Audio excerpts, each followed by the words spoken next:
जय श्री राम भक्तजनों, आप सभी का स्वागत है श्री रामचरितमानस कथा के वार्षिक पाठ के 116वें दिन की कथा में।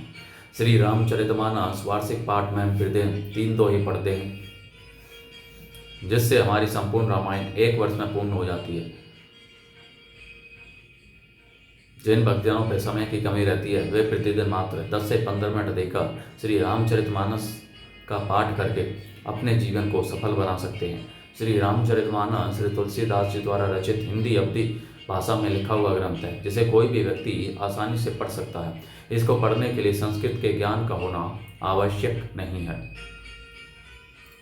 श्री रामचरितमानस कथा का पाठ करने से हम अपने दैनिक सामाजिक आर्थिक जीवन में आने वाली कठिनाइयों को आसानी से पार करते हुए अपने जीवन में सफलता प्राप्त करते हुए अपने जीवन को सफल बना सकते हैं। श्री रामचरितमानस कथा का पाठ करने से पूर्व हम शिवशंकर भोलेनाथ पार्वती माता को प्रणाम व आह्वान करते हैं कि वे भी हमारे श्री रामचरितमानस में सम्मिलित हों और हमें अपना आशीर्वाद प्रदान करें। जिन्होंने सर्वप्रथम श्री राम नाम की रचना की और रामायण रूपी ग्रंथ इस संसार को प्रदान किया। तत्पश्चात सभी गुरुजनों सभी देव देवताओं को प्रणाम व आह्वान करते हैं कि वे भी हमारे श्री रामचरितमानस में सम्मिलित हों और हमें अपना आशीर्वाद प्रदान करें। बोलो जय श्री और रामचंद्र की जय। तो शुरू करते हैं आज की कथा। दिए दान विप्रन्ने विपुल भूजी गणेश पुरारी, प्रमोदित परम दरिद्र जनों पाई पदार्थ चारी। गणेश जी और त्रिपुरारी शिव जी का पूजन करके उन्होंने ब्राह्मणों को बहुत सा दान दिया। वे ऐसी परम प्रसन्न हुई मानो अत्यंत दरिद्री चारों पदार्थ पा गया हो। मंगल भवने मंगलहारी, द्रव सुदशरथ अजय देवहारी। मोद प्रमोद विवश सब माता, चले ही ने चरण जटिल भय गाता। राम दरस हित अति अनुरागी, परिछनी साजु सजन सब लागी। सुख और महान आनंद से विवश होने के कारण सब माताओं के शरीर शिथिल हो गए हैं, उनके चरण चलते ही नहीं हैं। श्री रामचंद्र जी के दर्शनों के लिए वे अत्यंत अनुराग में भरकर परछन का सब सामान सजाने लगी। विविध विधान बाजने बाजे, मंगल मुदित सुमित्रा साजे। हरद दूब दधि पल्लव फूला, पाग पूग फल मंगल मूला। अनेकों प्रकार के बाजे बजते थे। सुमित्रा जी ने आनंद पूर्वक मंगल साज सजाए। हल्दी दूब दही पत्ते फूल पान और सुपारी आदि मंगल की मूल वस्तुएं। अक्षत अंकुर लोचन लाजा, मंजुल मंजरी तुलसी विराजा। छूहे बोरट घट सहज सुहाए, मदन सुकुन जनु नीड बनाए। तथा अक्षत अर्थात चावल, अंकुए गोरोचन लावा और तुलसी की सुंदर मंजरियां सुशोभित हैं। नाना रंगों से चित्रित किए हुए सहज सुहावने सुवर्ण के कलश ऐसे मालूम होते हैं मानो कामदेव के पक्षियों ने घोंसले बनाए हों। सगुन सुगंध ने जाहि बखानी, मंगल सकल सजे ही सविरानी। रची आरती बहुत विधाना, मुदित करे ही कल मंगल गाना। सकुन की सुगंधित वस्तुएं बखानी नहीं जा सकती। सब रानियां संपूर्ण मंगल सज रही हैं। बहुत प्रकार की आरती बनाकर वे आनंदित हुई, सुंदर मंगलदान कर रही हैं।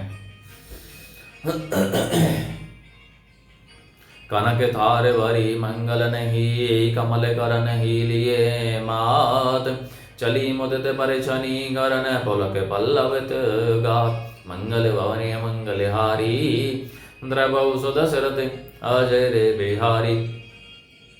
सोने के थालों को मांगलिक वस्तुओं से भरकर अपने कमल के समान कोमल हाथों में लिए हुए माताएं आनंदित होकर परछन करने चली।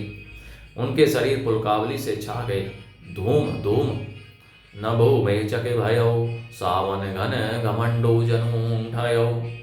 सुर तरु सुमन माल सुर बरसहि, मनहु बलाक अवेली मनु करसहि। धूप के धुएं से आकाश ऐसा काला हो गया है मानो सावन के बादल घुमड़ घुमड़ कर छा गए हों। देवता कल्प वृक्ष के फूलों की मालाएं बरसा रहे हैं। वे ऐसी लगती हैं मानो बगलों की भांति मन को अपनी ओर खींच रही हों। मंजुल मणि में बंद निवारे, मन हूँ पाके रिपूछा पे संवारे। प्रकट ही तुर ही अटन पर भामिनी, चारु चपल चनु दमकहि दामिनी। सुंदर मणियों से बने मंदरबार ऐसे मालूम होते हैं मानो इंद्रधनुष सजाए हों। अटारियों पर सुंदर और चपल स्त्रियां प्रकट होती और छिप जाती हैं, आती जाती हैं। वे ऐसी जान पड़ती है मानो बिजलियां चमक रही हों। धुंधुबी धुनी घन गर्जनी घोरा जाचक चाचक चा दादुर मोरा। सुर सुगंध सुचि बरस हैं बारी सुखी सकल शशि पुर नर नारी। नगाड़ों की ध्वनि मानो बादलों की घोर गर्जना है। याचक गण पपीहे मेढक और मोर हैं। देवता पवित्र सुगंध रूपी जल बरसा रहे हैं जिससे खेती के समान नगर के सब स्त्री पुरुष सुखी हो रहे हैं। समौ जानी गुर आए सुदीना पुर प्रवेशु रघुकुल मणि कीना। सुमेरी शंभु गिरिजागन राजा मुदित महीपति सहित समाजा। प्रवेश का समय जानकर गुरु वशिष्ठ जी ने आज्ञा दी।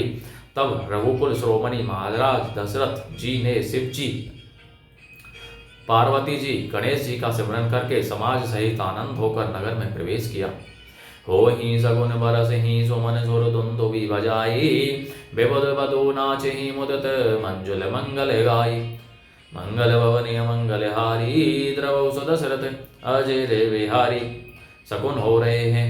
देवता धुंधुबी बजा बजा कर फूल बरसा रहे हैं। देवताओं की स्त्रियां आनंदित होकर सुंदर मंगल गीत गा रही हैं।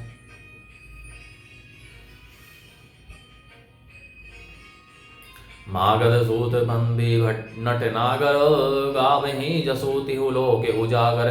जय ध्वनि विमल वेद बरबानी दस दिशि सुनिय सुमंगल सानी।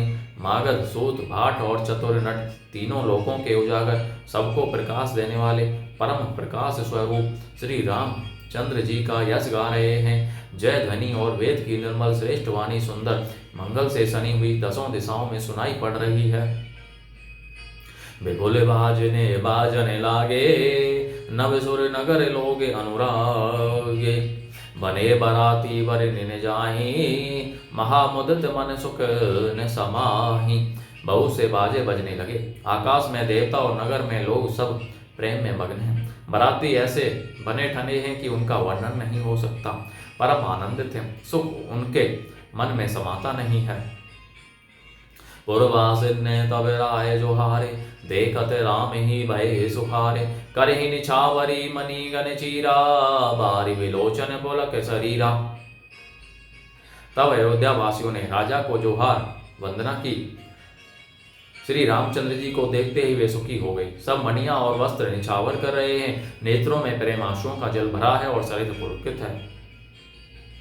आरती करहि मुदित पुर नारी हरसी निरखी कुंवर बरचारी। शिविका सुभग ओहार उघारी देखी दुल्हन हिन्ने हो ही सुखारी। नगर की स्त्रियां आनंदित होकर आरती कर रही हैं और सुंदर चारों कुमारों को देखकर हर्षित हो रही हैं। पालकियों के सुंदर पर्दे हटा हटा कर वे दुल्हनों को देखकर सुखी होती है। यही विधि सब ही देत सुखु आए राजद्वार। मुदित मातु परिछनि करहि बधुन समेत कुमार। मंगल भवन मंगल हारी द्रवौ सुदशरथ अजय विहारी। तो भक्तजनों, आज की कथा का विराम यहीं पर होता है। बोलो जय श्री रामचंद्र की जय। शिव शंकर भोलेनाथ जय, पार्वती माता की जय। सभी गुरुजनों, सभी देव देवताओं की जय।